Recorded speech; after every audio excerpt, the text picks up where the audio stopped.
St. George's, Grenada, Cron.com. M-7 men convicted of killing Grenada's leader in the 1983 coup that triggered a U.S. invasion strode out of prison on Saturday. The last of 17 who had been sentenced for the crime.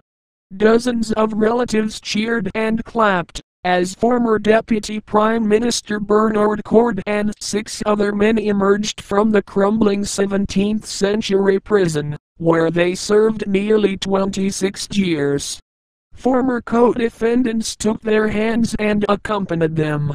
Leftist Prime Minister Maurice Bishop, 4 cabinet ministers and 6 supporters were dragged before a firing squad and shot dead on October 19, 1983, by members of their own New Jewel movement followers of Coard who demanded more radical policies.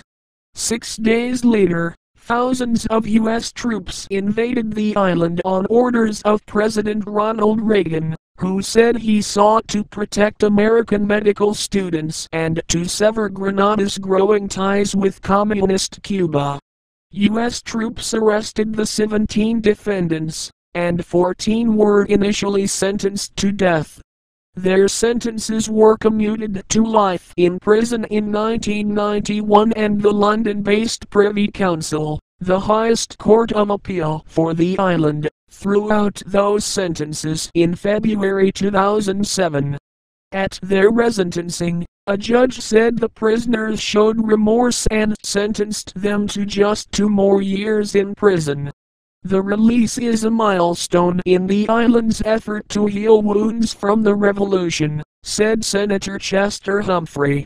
It's the end of one chapter, not the completion of the book, as Grenada tries to build a future by not living in the past, he said. Humphrey said he expects the men to reintegrate themselves back into society.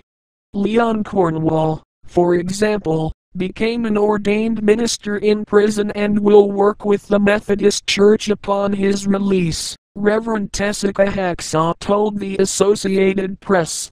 Cornwall said the 1983 coup was regrettable, and something that should never happen again.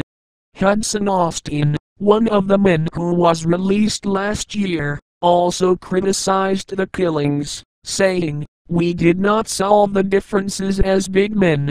The bodies of Bishop and 10 men killed with him have never been found."